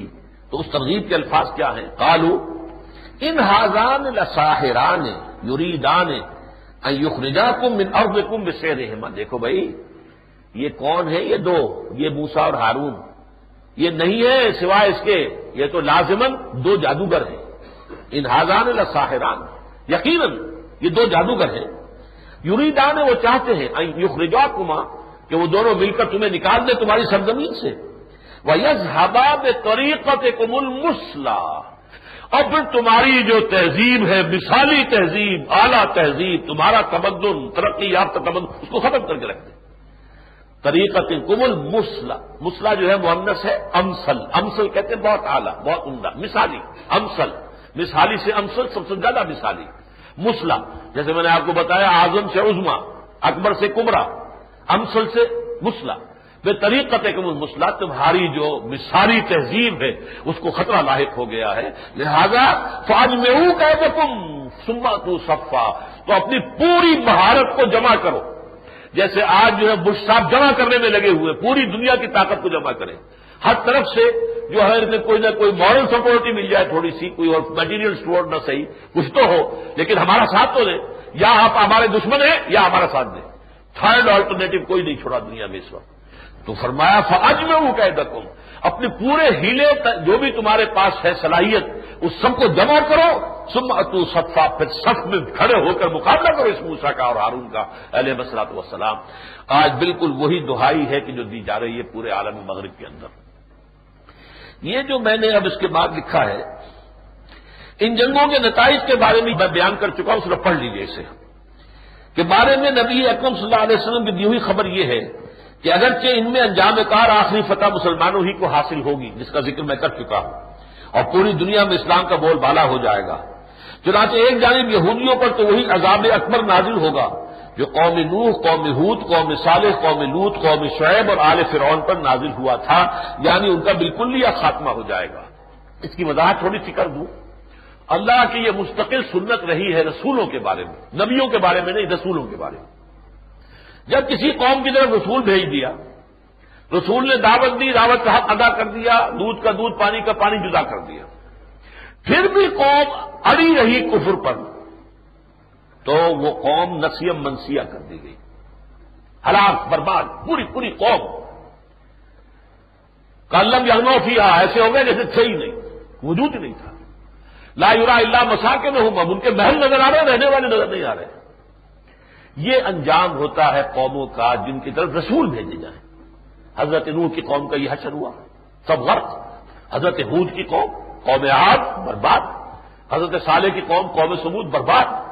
حضرت لوط کو بھیجا گیا 2 شہروں کی طرف، صدوم اور عمورہ برباد تباہ، قوم شعیب مدین کا علاقہ تباہ برباد، آل فرعون غرق. یہ ہوا کہ نہیں ہوا؟ اسی سزا کے مستحق یہودی ہو چکے ہیں اور آج سے 2000 سال قبل ہو چکے ہیں. حضرت مسیح ان کی طرف رسول بن کر آئے، رسولاً الی بنی اسرائیل، یہ الفاظ واضح طور پر سورہ آل عمران میں. انہوں نے نہ صرف یہ کہ انکار کیا، انہیں کافر قرار دیا، مرتد قرار دیا، ولد الزنا قرار دیا، حرامی بچہ ہے یہ. مریم کی شادی نہیں، رشتہ ہوا تھا صرف یوسف نجار سے، اور انہوں نے پہلے ہی جو ہے وہ تعلق قائم کیا جنسی، اور اس سے یہ پیدا ہوا ہے تو حرامی ہے. یہ ساری باتیں کس کے لیے کہیں؟ جن کو قرآن کہتا ہے روح منہ، کلمۃ اللہ، اللہ کی ایک عظیم نشانی. لہذا اور پھر اپنے بچپن سے سولی پر چڑھوا دیا. یہ دوسری بات ہے. اللہ نے کیا کیا؟ اللہ نے زندہ اٹھا لیا. جس نے غداری کی تھی جوڈاس اسکریوٹ، اس کی شکل بدل دی، حضرت مسیح کی سی، لہذا اس کی سزا ہونی چاہیے تھی، لہذا وہ سولی چڑھ گئے. حضرت مسیح کو پہلے ہی اس باغ سے جہاں آپ روپیش تھے 4 فرشتے اترے ہیں، اور یہ بھی بائبل میں ہے، لیکن وہ بائبل ان کے ہاں مستند شمار نہیں ہوتی. وہ بائبل ہے برنباس کی. برنباس بھی حواریین میں سے ایک ہے. ان کی بائبل کو یہ نہیں مانتے، ملی انہی کی لائبریری سے، پوپ کی لائبریری سے اس کا نسخہ برآمد ہوا ہے، اور اب وہ دنیا میں چھپی گئی ہے. Gospel of the Lord according to Saint Barnabas, اس کے اندر یہ ساری باتیں جو میں بتا رہا ہوں، ورنہ نہ قرآن میں نہ حدیث میں، کہ وہ اس باغ میں جہاں آپ روپوش تھے وہاں سے ایک حواری جو ہے بھاگ کر گیا ہے اور جا کے پولیس والوں کو لے کر آیا ہے کہ میں جاؤ میں پہنچا دیتا ہوں تمہیں جہاں جو عیسیٰ چھپا ہوا ہے وہاں لے آیا ہے. لیکن یہ کہ حضرت مسیح اس وقت ایک کمرے کے اندر کوئی کوٹری سے تھی باغ میں جس میں کوئی اوزار وزار رکھے ہوتے ہیں، کھرپی چھٹی، وہاں آپ اللہ کا ذکر کر رہے تھے. باقی حواری 11 جو ہے وہ سو گئے تھے باہر. یہ چپکے سے گیا، اس نے کہا سپاہیوں سے کہ دیکھو میں جس کو کہوں پہلے میں جاتا ہوں اندر، تھوڑی دیر کے بعد تم اندر آنا. جس کو میں کہوں اے استاد، بس اس کو تم پکڑ لینا، وہی مسیح ہوگا. تو جب اندر داخل ہوا حضرت مسیح کو اسی وقت 4 فرشتے، چھت پھٹی، 4 فرشتے آئے حضرت مسیح کو لے گئے. اس کی شکل بدل دی گئی. اسے کیا پتا میری شکل بدل دی گئی؟ ظاہر بات ہے شکل انسان کی تبدیل ہو جائے تو اسے تو پتہ نہیں چلتا. وہ باہر آیا تو اچانک وہ 11 حواری جو سوئے تھے اٹھ گئے، اے استاد، وہ انہوں نے پکڑ لیا اسی شخص کو، کیونکہ شکل اس کی جو تھی حضرت مسیح. یہ ساری تفصیل ہے بائبل میں، لیکن بائبل کس کی؟ سینٹ برنباس کی، سینٹ بتی کی نہیں، جان کی نہیں. یہ 4 ان کے ہاں جو کینونیکلز کہلاتی ہیں ان میں سے نہیں ہے. یہ جو دوسری ہے وہ 100 کے قریب بائبلز اور ہیں، 104 میں سے 4 انہوں نے چنی تھی. وہ بھی ایک عجیب لطیفہ ہے، اس کا میں ذکر نہیں کرنا چاہتا. یہ عذاب جو ان پر 2000 برس پہلے ڈیو ہو گیا تھا، لیکن واقعہ یہ ہے کہ اللہ تعالیٰ کا اس قوم پر کوئی خصوصی فضل رہا ہے. تبھی تو کہا ہے نا کہ وانی فضلتکم علی العالمین، اللہ نے رعایت بخشی، اس کو ختم نہیں کیا ان کو. بلکہ جب حضور کی بعثت ہوئی ہے 600 برس کے بعد، تو اللہ نے پھر ایک موقع دیا انہیں. سورہ بنی اسرائیل کے پہلے رکوع میں ہے عسیٰ ربکم ان یرحمکم وان عدتم عدنا، دیکھو تمہارا رب اب بھی تم پر رحم فرمانے کے لیے تیار ہے، لیکن اگر تم نے وہی سرکشی اختیار کی جو عیسیٰ کے خلاف کی تھی تو ہم بھی پھر وہی کریں گے جو ہم کرتے رہے ہیں. وان عدتم عدنا وجعلنا جہنم للکافرین حصیرا ان ھذا القرآن یہدی للتی ہی اقوم. اب یہ قرآن آ گیا ہے، یہ ہے سیدھے راستے کی طرف رہنمائی کرنے والا، لہذا جھٹپٹ اس کے سائے میں آ جاؤ اور محمد الرسول اللہ پر ایمان لے آؤ، ورنہ تم پر پھر وہ عذاب آئے گا. وہ عذاب کا وقت ہے جو حضرت مسیح کے ہاتھوں آئے گا. اللہ نے حضرت مسیح کو بھی اٹھا لیا. وہ آئیں گے اور انہی کی نگاہوں کے سامنے، بلکہ ان کی نگاہوں کے ذریعے سے یہودی پگھل جائے گا. الفاظ یہ آتے ہیں ایک حدیث کے اندر، جہاں تک ان کی نگاہوں کا یا سانس کا اثر جائے گا یہودی پگھلتے چلے جائیں گے. وہ دجال جو ہوگا، دجال اکبر جو مسیح الدجال بن کر آئے گا، اسے حضرت مسیح اپنے ہاتھوں قتل کریں گے. اسی دمشق، اسی شام میں دمشق کی جو مسجد جامع اموی ہے اس کے سفید مینار کے اوپر حضرت مسیح کا نزول ہوتا ہے. تو واقعہ آئے گا، پوری دنیا دیکھے گی اور ان کے سامنے جو ہے یہ واقعات آنے والے ہیں. تو یہودیوں کا تو وہی حشر ہوگا، ان کے بالکل یہ خاتمہ ہو جائے گا، اور جس عظیم ترین اسرائیل کے وہ خواب دیکھ رہے ہیں وہ ان کا عظیم ترین قبرستان بن جائے گا. اور دوسری جانب عیسائیت ایک مذہب کی حیثیت سے ختم ہو جائے گی اور پوری عیسائی دنیا اسلام میں داخل ہو جائے گی. تاہم ابتدائی مراحل میں مسلمانوں بالخصوص عربوں پر شدید مصائب آئیں گے اور مسلمانوں کو عیسائیوں کے ہاتھوں بہت سا جانی نقصان اٹھانا پڑے گا. آخری فتح جو ہے اس سے پہلے اس امت کو بھی کچھ سزا ملنی ہے اپنی بدعمالیوں کی. ہم جب بھی انگریزوں سے آزاد ہوئے، فلسطینی اور فرانسیسیوں سے آزاد ہوئے، کہیں کہیں اور سے آزاد ہوئے، ہسپانویوں سے آزاد ہوئے، ہالینڈ کے لوگوں سے آزاد ہوئے، کہیں بھی ہم نے آزاد ہو کر اسلام قائم نہیں کیا۔ یہ جرم چھوٹا تو نہیں ہے۔ پہلے ہم کہتے تھے ہم کیا کریں، انگریز کی حکومت ہے، ہم مجبور ہیں، ملکن جبریت، ہم تو مجبور ہیں بالکل۔ اب تو آپ آزاد ہیں، آپ کے صدر صاحب بھی مسلمان ہیں، مصر کے صدر حسنی مبارک بھی مسلمان ہیں، یہ سب مسلمان ہیں، حکومتیں مسلمان کہلاتی ہیں، ممالک کو آپ مسلمان ملک کہتے ہیں، کہیں ہے اسلام؟ یہ تو ہمیں سزا تو ملنی ہے نا۔ اللہ کی لاٹھی جو ہے وہ بے آواز ہے، آتی ہے سزا اللہ کی طرف سے، وہ ڈھیل ضرور دیتا ہے، پھر ایک دم جو ہے جیسے کہ پھانسی کا تختہ کھینچ لیا جاتا ہے، ایسے قوم کا ایک دم اچانک آ جاتا ہے، مقتتاً اچانک بھڑکاو آ جاتا ہے، لیکن ڈھیل سے انسان کو دھوکہ نہیں کھانا چاہیے۔ چنانچہ اب محسوس ہوتا ہے کہ یہ بٹی دہکنے ہی والی ہے، وقت میں آج زیادہ لے لوں گا، آپ گھبرائیے نہیں۔ دیکھیے یہودیوں کے صبر کا پیمانہ لبریز ہو گیا ہے، اس لیے کہ صاف نظر آ رہا ہے کہ یہودیوں کے صبر کا پیمانہ لبریز ہو چکا ہے۔ وہ صبر کس معنی میں ہے؟ آپ یہ نہ سمجھیں میں تعریف کر رہا ہوں کہ یہ بڑی صابر قوم ہے، اس میں تو کوئی شک نہیں، بڑی سخت قوم ہے، سخت جان۔ جو ان کے اوپر دنیا کی ان کی تاریخ کے اندر جو سخت عذاب آئے ہیں، نبوکدنضر کے ہاتھوں آئے، یونانیوں کے ہاتھوں آئے، اشوریوں کے ہاتھوں آئے، پھر رومیوں کے ہاتھوں آئے، پھر ابھی جو ہٹلر کے ہاتھوں آئے جرمنی کے، ہے کس قدر سخت جان قوم ہے، پھر بھی موجود ہے، نہ صرف موجود ہے، 2000 سال کے بعد ملک بنا لیا اپنا۔ سن 70 عیسوی میں نکال دیے گئے تھے فلسطین سے، نکل جاؤ یہاں سے، ڈایاسپورا شروع ہو گیا، 500 برس تک تو یہ داخل ہی نہیں ہو سکے۔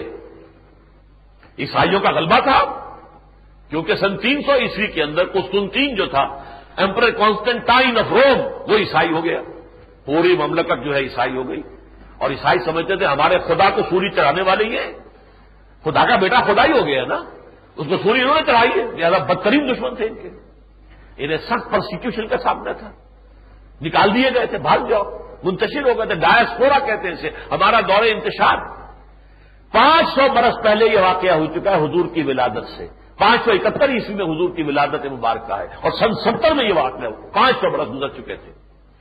اور پھر یوں سمجھیے کہ جب حضرت عمر کے زمانے میں یروشلم فتح ہوا ہے تو انہوں نے پھر ان کے ساتھ رعایت کی کہ تم آ سکتے ہو، یہاں داخل ہو سکتے ہو، اپنے مقدس مقامات کی زیارت کر سکتے ہو، لیکن عیسائیوں نے جب ہینڈ اوور کیا تھا بیت المقدس حضرت عمر کو رضی اللہ تعالی عنہ، تو یہ شرط لگا دی تھی آپ یہاں پر یہودیوں کو آباد ہونے کی اجازت نہیں دیں گے۔ عیسائی تو بدترین دشمن تھا نا یہود کا، یہ شرط ان کی طرف سے آئی تھی، حضرت عمر نے قبول کر لی۔ یہی شرط ہے کہ جو آخری خلیفہ جو یعنی ترک جو تھا سلطان عبد الحمید، اس کے اتنی بڑی بڑی انہوں نے لالچ پیش کی، رشوتیں پیش کی کہ ہمیں وہاں پر آباد ہونے کی انہوں نے اجازت نہیں دی، سازش کر کے انہوں نے وہ خلافت ختم کروائی، اور پھر 1917 میں بالفور ڈکلریشن انگریزوں کے ذریعے سے انہوں نے وہاں پہ آباد ہونے کی اجازت لے دی۔ سن 70 سے نکلے ہوئے 1917 میں آئے، تو کتنی محنت کی انہوں نے، یہ تو طویل داستان ہے، میں جو پرسوں تقریر کروں گا اس میں گویا اس کی تفصیل آ جائے گی، اس کا پھر آپ کو ویڈیو آڈیو مل جائے گا۔ بڑی محنت کی اس قوم نے، کس طرح عیسائیوں کو اپنے تابع کیا ہے، دشمنوں کو تابع کر لیا، اس وقت چھائے ہوئے عیسائیوں کے اوپر، پروٹیسٹنٹ عیسائی تو ان کا آلہ کار ہے، وہ یہودیوں سے بڑھ کر اسرائیل کو پکا پشپنا اور مددگار ہے۔ تو اب تو خاص طور پر کیتھولک جو عیسائی ہے وہ بھی ساتھ دے رہے، لیکن یہ ہے کہ اتنا نہیں، کیتھولکس کا نقطہ نظر مختلف ہے، پھر بھی پروٹیسٹنٹس کے ذریعے سے، چونکہ برطانیہ سب سے بڑا ہیڈ تھا پروٹیسٹنٹس کا، اور اسی طریقے سے امریکہ اس وقت سب سے بڑا ہیڈ بن گیا ہے پروٹیسٹنٹس کا، اور یہی دونوں ہیں جو آپ کو نظر آتے ہیں بھاگتے دور پہ، بش صاحب ہے یا ٹونی بلیئر ہے۔ باقی تو یہ کہ کوئی کسی کے ساتھ کوئی گفتگو ہو رہی ہے وہاں جا رہے ہیں، پہلے نیٹو نے کہہ دیا تھا کہ ہمیں کوئی آپ نے پروف وغیرہ نہیں دیے، اب مان لیا ہے، پہلے ہمارے ہاں بھی یہ تھا کہ کوئی پروف نہیں آیا، اب پتہ نہیں کون سا پروف دکھا دیا ہے۔ اب بھائی پروف ہے تو اسے سامنے لاؤ نا، وہ خفیہ کیوں ہے؟ اگر آپ کے پاس اتنا بڑا ثبوت ہے تو اسے، اور طالبان کو بالکل نہیں بتانا، کمال ہے۔ آپ کا جو ملزم ہے یا مجرم ہے آپ کے بقول، وہ طالبان کی تحویل میں ہے، وہ کہہ رہے ہمیں دکھاؤ، نہیں دکھانا، یہ دکھانا صرف جو ہے جن کی حمایت لینی ہے ان کو دکھا دینا، ان کے گورنمنٹس کو، اور ان سے کہلوا دینا ہے، اور آپ کے ٹیلی ویژن پہ آ جائے گا کہ ہاں ایک ترجمان کہہ رہا ہے کہ کنونسنگ پروف ہے. کیا پتا ہمیں یہ ان کے چیلے چاٹے ہو کر یہ بات کہہ رہے ہیں یا واقعتاً کوئی پروف ہے؟ اگر پروف ہے تو پھر ڈر کا آئے گا، لاؤ سامنے اس کو، پبلک کرو، اسے پبلسائز کرو. بہرحال اب مسئلہ کیا ہے، یہودی اصل میں اب اس نتیجے پر پہنچ چکے ہیں، چونکہ یہ جو انتفاضہ چلا تھا جبکہ ٹیمپل کی انہوں نے بنیاد رکھنے کی کوشش کی تھی پچھلے سال، اور شیرون گیا تھا، مسجد اقصی میں داخل ہوا، تب سے یہ شروع ہوا دوبارہ انتفاضہ. نوجوان نکل آئے سڑکوں پر، انہوں نے پتھراؤ شروع کیا، اور اسے اب تقریباً 1 سال ہو گیا. اس دوران جتنے ظلم ڈھائے ہیں اسرائیل نے، اس کی وجہ سے پورا ورلڈ اوپینین ان کے خلاف ہو چکا ہے. ڈربن میں یونائٹڈ نیشنز کے تحت جو کانفرنس ہو رہی تھی اس میں اسرائیل کو قرار دیا جا رہا تھا کہ یہ ریشسٹ ملک ہے اور ٹیررسٹ ملک ہے. ملک ایک تو ٹیررسٹ گروپس ہوتے ہیں، ٹیررسٹ جماعتیں، یہ ملک جو ہے it's a terrorist state, it's a racist state. امریکہ نے اپنا سارا وزن ڈالا وہاں ڈربن کانفرنس میں، اور بمشکل جو ہے اس ریزولوشن سے یہ الفاظ نکلوائے. یہ آپ کے علم میں ہے کہ نہیں؟ یورپ کی طاقتیں جو ہیں نیٹو، وہ بھی اسرائیل کے خلاف بول رہی تھی. جرمنی نے بھی کہا تھا کہ نہیں، یہ طرز عمل صحیح نہیں ہے جو اسرائیل نے اختیار کر رکھا ہے. یہ جو رائے عامہ اسرائیل کے خلاف جا رہی تھی، اور دوسری طرف انہیں جو ہے اب امپیشنس سے یہ چاہتے ہیں اپنا تھرڈ ٹیمپل بنانا، لہذا انہوں نے یہ چالاکی کی. یہ ساری دہشت گردی 99% یقین ہے مجھے کہ یہ دہشت گردی اسرائیل نے کرائی. موساد کے بغیر یہ ہو سکتا ہی نہیں تھا. اب تو یہ بات علم نشرہ ہو رہی، میرے پاس 15-20 صفحے کا ایک مضمون آیا ہے. شکاگو میں ایک ڈاکٹر امیر علی ہے، انہوں نے پورا جو ہے وہاں کا تازہ ترین نقشہ کھینچ دیا ہے، کیا کیا انہوں نے دلائل دیے ہیں، کیا کیا شواہد پیش کیے ہیں، ان کی حقیقت کیا ہے. ظاہر بات ہے میں یہاں تو بیان نہیں کر سکتا اس کو، یہ سارا کا سارا جو ہے چھپا رہے ہیں، اصل بات ان پر واضح ہو چکی ہے. ان کا پلان کیا تھا؟ اس سے پہلے کہ ہم کوئی بڑا قدم اٹھائیں فلسطین میں، وہ بڑا قدم کیا ہوں گے؟ ایک تو یہ اب ایتھنک کلینزنگ چاہتے ہیں کہ فلسطین میں سے یہ تنکا ہی مک جائے، فلسطینیوں کو ختم کر دیا جائے، جیسے ہسپانیہ سے مسلمانوں کو ختم کیا تھا، جیسے بوسنیا سے مسلمانوں کو ختم کر رہے تھے. ایسے یہ تو رہیں گے تو یہ تو ہمیں جینے نہیں دیں گے. ہم ان کے 10 ماریں گے تو ایک تو یہ ہمارا بھی ماریں گے نا. لہذا یہ معاملہ چونکہ اب نہیں ہو سکتا سیٹل، کوئی سوال ہی پیدا نہیں ہوتا، لہذا ان کو ختم کرنا ہے یا انہیں دھکیل دینا ہے اردن میں چلے جاؤ، تمہارا ملک اردن ہے، شرق اردن ہے، تمہارا اس اسرائیل سے کوئی سروکار نہیں. یہی ایونجلسٹ کہہ رہے ہیں کہ اسرائیل یہ چھوٹا سا ملک نہیں، یہ پورا علاقہ ہمارا اسرائیل ہے. یہ تو جو بھی اس میں سے پیلسٹائن کی ایک ریاست بنانے کا وعدہ کر لیا تھا امریکہ نے، یہ غلط ہے. اور یہ علاقے واپس کیوں دیے جا رہے ہیں؟ پیس فار لینڈ، لینڈ فار پیس. نو، ہمیں تو اور لینڈ چاہیے، ہمیں تو سارا سینائی پیننسولا لینا ہے، ہمیں مصر سے سارا ڈیلٹا کا علاقہ لینا ہے، سارا شام، سارا عراق، سعودی عرب سے شمالی علاقہ لے لینا بشمول مدینہ منورہ کے، اور ایک علاقہ خاص ہے ترکی کا، وہ بھی لینا، تب گریٹر اسرائیل بنانا ہے. تو جہاں تک یہ معاملہ، اس پر ایک چپلشے ان کے بابت ایک اختلاف رائے ہے، لیکن اس پر ان کا اتفاق ہو گیا ہے کہ ہم جلد از جلد اب ٹیمپل بنا دیں گے. وہ یہ کہتے ہیں یہودی 34 برس ہو گئے کہ یروشلم پر ہمارا قبضہ ہے، 1967 میں قبضہ ہو گیا تھا نا، پھر بھی ہم اپنا ٹیمپل نہیں بنا رہے. فائدہ کیا ہوا اسرائیل بنانے کا؟ آپ خود سوچئے، اپنے دل میں سوچئے. خدا نہ خواستہ، خدا نہ خواستہ، خدا نہ خواستہ کعبے کے ساتھ کوئی ایسا معاملہ ہو جائے تو آپ کے جذبات کیا ہوں گے؟ کہ ان کا کعبہ ہے، اس کی طرف رخ کر کے حضور نے بھی 16 مہینے نماز پڑھی ہے. ٹیمپل آف سولومن ایک دفعہ نبوکدنضر نے گرایا تھا، پھر بنایا. دوسرا ٹائٹس نے گرا دیا سن 70 میں، جب انہیں نکالا ہے وہاں سے.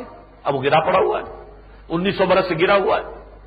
اب 34 برس سے ہماری اپنی حکومت ہے، پھر بھی ہم نے نہیں بنایا، تو فائدہ کیا ہوا اس قبضے کا؟ لہذا اب یہ 2 کام انہیں کرنے ہیں. ایک اسرائیل سے عربوں کا بالکل خاتمہ، ایتھنک کلینزنگ، جس کو میں نے یہ لکھا ہے. وہ ایک جانب فلسطینیوں کے خلاف کوئی بڑا اقدام کرنا چاہتے ہیں جس کے آگے بوسنیا کی نسل کشی، ایتھنک کلینزنگ مانگ پڑ جائے گی. دوسری جانب ہیکل سلیمانی کی تیسری بار تعمیر کے لیے مسجد اقصی اور قبۃ الصغریٰ کو شہید کرنے کا فیصلہ کر چکے ہیں. چنانچہ 3 اکتوبر کے اخبارات میں یہ خبر آپ پڑھ چکے ہیں کہ انہوں نے کئی ٹن کے پتھر جو ہیں وہ بنائے ہیں، جس سے کہ وہ بنیاد رکھیں گے، اور بنیاد لا کر انہوں نے رکھ دی ہے یروشلم اس کے مسجد اقصی کے پاس، اس کے پہلو. مسئلہ بالکل وہ جو ایودھیا میں ہو رہا ہے، رام مندر، اس کی جگہ بابر نے مسجد بنا دی تھی، مسجد گرا دی انہوں نے، اب وہ ٹیمپل وہاں تعمیر کریں گے۔ اسی طریقے سے یہ ہیکل سلیمانی، اسے رومیوں نے گرا دیا تھا، مسلمانوں نے یہاں مسجد بنا لی۔ قبۃ الصفا جو ہے جہاں سے حضور کا آسمانی سفر شروع ہوا ہے جو معراج کا، اس کے اوپر یہ بہت بڑا گنبد جو ہے عبد الملک بن مروان نے بنوایا، اور اس حوالے سے یہ اب ہمارے لیے نہایت مقدس مقام ہے۔ اس میں صلح کیسے ہو سکتی ہے؟ مسلمانوں کے بھی تیسرا حرم ہے یہ، حرم مکی، حرم مدنی اور حرم القدس، یہ تیسرا حرم ہے۔ اس حوالے سے مسلمان اس پر کوئی کمپرومائز نہیں کر سکتا، اور ان کی ساری جدوجہد یہ تھی کہ اس کے لیے ہمیں دوبارہ بنانا ہے اسے اور گریٹر اسرائیل قائم کرنا ہے، تو صلح کیسے ہو سکتی؟ صلح کا کوئی امکان ہی نہیں، وہاں پر جنگ ہوگی۔ اور تیسری جانب وہ امریکہ کے بھی دباؤ سے نکل جانا چاہتے ہیں۔ یہ ذرا جملہ میرا غور سے پڑھ لیجیے۔ امریکہ اگرچہ بحیثیت مجموعی پشت پناہ ہے، مددگار ہے، حمایتی ہے، محافظ ہے اسرائیل کا، لیکن امریکہ کو اپنی عالمی پالیسیوں کے پیش نظر یہ بھی چاہیے کہ عرب بھی اس کے دشمن نہ بنے۔ اتنا بڑا علاقہ ہے، پورا شمالی افریقہ ہے، پورا مغربی ایشیا ہے، عربوں کی دشمنی وارا نہیں کھاتی، لہذا پیس پیس پیس پیس ٹاکس پیس ٹاکس پیس ٹاکس یہ جو شروع کروائی امریکہ نے کروائی، اس لیے کہ اس کا جو اس بش کا بڑا باپ جو بش تھا جس نے کہ جنگ خلیج جیتی تھی، اس نے دباؤ ڈالا تھا۔ $10 بلین کا ایک معاملہ طے تھا نئی سیٹلمنٹس کے لیے اسرائیل کو دینے ہیں، انہوں نے کہا نہیں دوں گا جب تک کہ تم پیس ٹاک شروع نہیں کرو گے۔ اس کا یہی جرم تھا کہ الیکشن کے اندر اس کو ہروا دیا انہوں نے، یہ اور ہمارے آگے کھڑا ہو گیا بدماش، حالانکہ یہ تو اتنا بڑا ہیرو بن گیا تھا۔ 89% ریٹنگ تھی اس کی، مقبولیت کی عوام کے اندر، امریکہ کے اندر، الیکشن نے ہرا دیا۔ وہ دشمن ہے، اس لیے کہ اس نے ہم پر شک لگائی، دباؤ ڈالا کہ پیس پروسیس شروع کرو۔ وہ پیس پروسیس جو ہے وہ چلتا رہتا۔ کلنٹن نے تو واقعہ یہ ہے کہ جس قدر کوشش کی ہے، کیونکہ وہ یہ چاہتے ہیں کہ سانپ بھی مر جائے لاٹھی بھی نہ ٹوٹے، یعنی یہ اسرائیل کی حفاظت بھی ہوگا کہ عربوں سے دشمنی بھی نہ ہو۔ اتنے بڑا ملک ہے، اتنا بڑا علاقہ ہے، اتنے ان کے مسائل ہیں، آخر ان سے دشمنی کیوں بول لے رہی؟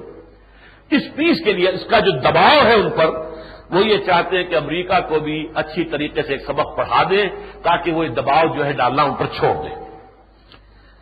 تیسری جانب امریکہ کے دباؤ سے بھی نکل جانا چاہتے ہیں جو وہ اسرائیل کی مکمل سرپرستی اور کامل پشت پناہی کے ساتھ ساتھ فلسطینیوں اور عربوں کے ساتھ کسی مصالحت کے لیے ڈالتا رہا ہے۔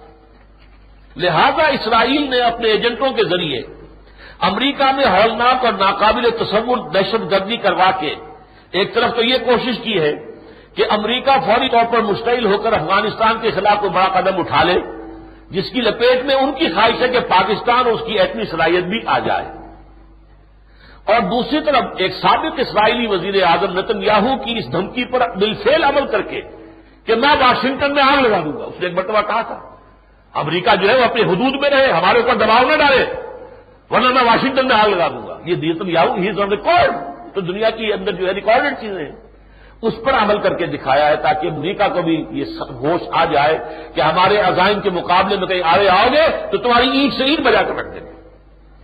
یہ ہے در حقیقت ایک تیر سے جو شکار کرنے کی انہوں نے کوشش کی ہے۔ اب ہوگا کیا یہ تو اللہ کے علم میں ہے۔ ان کی خواہش تو یہ تھی کہ ایک طرف افغانستان اور پاکستان ان دونوں کا قلع کما ہو جائے، اور کم سے کم یہ ہے کہ ایٹمی صلاحیت جو ہے پاکستان کی جس کا انہیں خوف ہے۔ یہ سن 67 ہی میں وہ جو جنگ تھی، جو عرب اسرائیل جنگ کے بعد جشن منایا تھا فتح کا پیرس میں، زائنسٹ جمع ہوئے تھے، بن گوریون نے وہاں تقریر کرتے ہوئے کہا تھا ہمیں کسی عرب ملک سے کوئی اندیشہ، کوئی خوف، کوئی ڈر نہیں، ہمیں خوف ہے تو صرف پاکستان سے۔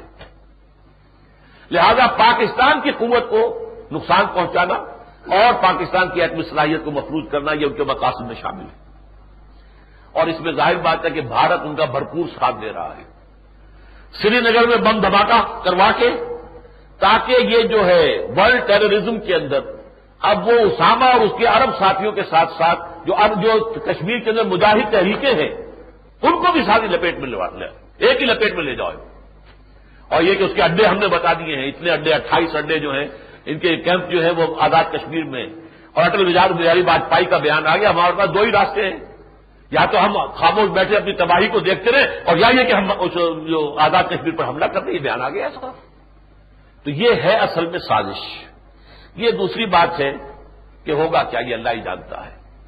انہم یکیدون کیدا واکید قیدا، یہ اپنی سی چالیں چل رہے ہیں، اپنے سے نقشہ کار بنائے ہیں، اور میرا اپنا ایک نقشہ ہے، اللہ تعالیٰ فرماتا ہے آخر کار جو ہے اللہ کا نقشہ جو ہے پورا ہوگا۔ اس میں کوئی شک نہیں ہے کہ پاکستان یقیناً اس وقت نازک ترین دور میں سے گزر رہا ہے۔ جو فیصلہ کیا ہے مشرف صاحب نے، ہمیں اس سے شدید اختلاف ہے، لیکن ساتھ ہی میں نے یہ بھی کہا تھا کہ میں یہ سمجھتا ہوں کہ وہ اپنی سمجھ کے مطابق پاکستان کے تحفظ کے لیے کر رہے ہیں، اگرچہ یہ تحفظ ہونا نہیں ہے، اس لیے کہ ایک دشمن کو ختم کرنے کے بعد دوسرے کے اوپر ان کا دعویٰ آنا ہی آنا ہے، آپ کی ایٹمی پاور پر آنا ہی آنا ہے، کوئی چھوڑنے والے نہیں ہے، اصل تار جو ہے یہودی کھینچ رہا ہے ان کی، لہذا وہ جو چاہیں گے وہ ہوگا۔ لیکن پاکستان میں ایک اندیشہ شدید ہے جو میں مشرف صاحب کے منہ پر کہہ کر آیا تھا کہ اس کا بھی اندیشہ ہے کہ پاکستان میں خانہ جنگی شروع ہو جائے، سول وار ہو جائے۔ جتنے بڑے پیمانے پر جو جلوس نکلا ہے کوئٹے میں، تمام ورلڈ میڈیا نے اس کو لیا ہے، مولانا فضل الرحمان صاحب نے جس کی قیادت کی ہے۔ آج مجھے نہیں معلوم کیا ہو رہا ہوگا راول پنڈی میں، کہ آج ہی ٹونی بلیئر آ رہا ہے وہاں عین اسی وقت، جبکہ مولانا فضل الرحمان صاحب کی طرف سے JUI کی طرف سے ایک جلوس کا اور ریلی کا اور جلسے کا جو ہے راول پنڈی میں پروگرام ہے۔ 5 تاریخ کو ابھی جو ہونا تھا کراچی میں جلسہ دفاع پاکستان اور افغانستان کونسل کے تحت، وہ تو اب غالباً دفاع پاکستان اور افغانستان کونسل تو بیک گراؤنڈ میں چلی گئی ہے۔ اب جماعتوں نے اپنے طور پر، چنانچہ کوئٹے میں بھی JUI نے صرف کام کیا، اور راول پنڈی میں بھی آج کا جو معاملہ ہے وہ JUI کا ہے، وہ دفاع کونسل کے تحت نہیں ہے۔ اور کراچی میں 12 تاریخ کا طے کیا ہے جماعت اسلامی نے، وہ ان کا جماعت اسلامی کے تحت ہوگا۔ چلیے یہ بھی غنیمت ہے کہ ہر جماعت اپنی جگہ صحیح کام کر رہی ہے، لیکن حکومت کو جس طرح کی وارننگز دی جا رہی ہیں، اور میں جو الفاظ کہہ کر آیا تھا مشرف صاحب سے، وہ واقعہ ہو سکتا ہے، امریکہ تسلیم کر رہا ہے کہ ہو سکتا ہے، پاکستان ڈی اسٹیبلائز ہو سکتا ہے۔ اس لیے ہم یہاں کم سے کم بدل لیں گے پاکستان سے، سارا چکر لگا رہے ہیں، یا تو عمان سے، مسقط سے، وہاں سے جو ہے سب سے بڑا وہ بالکل 100% وفادار ہے برطانیہ کے، ادھر سے وہ ازبکستان سے لگا رہے ہیں، وہاں سے کہیں یہ دو جو ہے یہ ان کا شمال اور جنوب سے، شاید وہ پاکستان کو اس معاملے کے اندر وہ نہیں چاہتے کہ مشرف کی حکومت ختم ہو، لیکن یہ ہو سکتا ہے، خدا نہ خواستہ اگر کہیں اس میں واقعتاً حملہ وہاں پر ایسا ہوا کہ بڑے پیمانے پر ہلاکتیں ہوئی، تو جو طوفان پاکستان میں اٹھ سکتا ہے اس سے ہو سکتا ہے کہ پاکستان ڈی اسٹیبلائز ہی نہ ہو، ختم ہی ہو جائے۔ اس لیے وہ کہیں گے پاکستان ڈی اسٹیبلائز ہو گیا، اب UNO کی فوجیں داخل کر دو یہاں پر، یہاں تو وہی خانہ جنگی شروع ہو گئی ہے۔ بھارت کو اس سے بڑا موقع اور کیا ملے گا، وہ پولیس ایکشن کر سکتا ہے۔ لہذا یہ صورت یہ ہے، ان کے نقشے، ہوگا کیا وہ اللہ جانے، وہ تو اللہ تعالیٰ کی مرضی، اللہ کی مشیت، اللہ کا مقصد کیا ہے وہ اس کو معلوم ہے۔ لیکن یہ کہ ہمیں واقعتاً سمجھنا چاہیے کہ یہ سارا معاملہ جو ہو رہا ہے افغانستان، یہ تو بیچارہ یوں ہی بیچ میں آ گیا، اصل ہے یہ صلیبیوں کا حملہ مڈل ایسٹ میں، الملحمۃ العظمی، الملحمۃ الکبریٰ کی جو ہے یہ ساری کی ساری جو ہے یہ پلاننگ ہو رہی ہے، اور بہت جلد وہ بھٹی اب مڈل ایسٹ میں، شرق اوسط میں یہ دہنے والی ہے۔ اللہ تعالیٰ ان حالات میں، آگے میں نے جو لکھا ہے وہ آپ کے پاس ہے، ان حالات میں مسلمانوں نے پاکستان کے کرنے کے کام کیا ہے، حکومت پاکستان کے کرنے کا کام کیا ہے، اور دوسرے یہ کہ ہمیں قنوت نازلہ جو ہے وہ تواتر کے ساتھ پڑھنی چاہیے اور دل سے دعا کرنی چاہیے کہ یہ تمام ان کے عزائم ناکام ہو جائیں، اور اللہ تعالیٰ جو ہے مسلمانوں کو اور اسلام کو اپنی حفاظت میں رکھے۔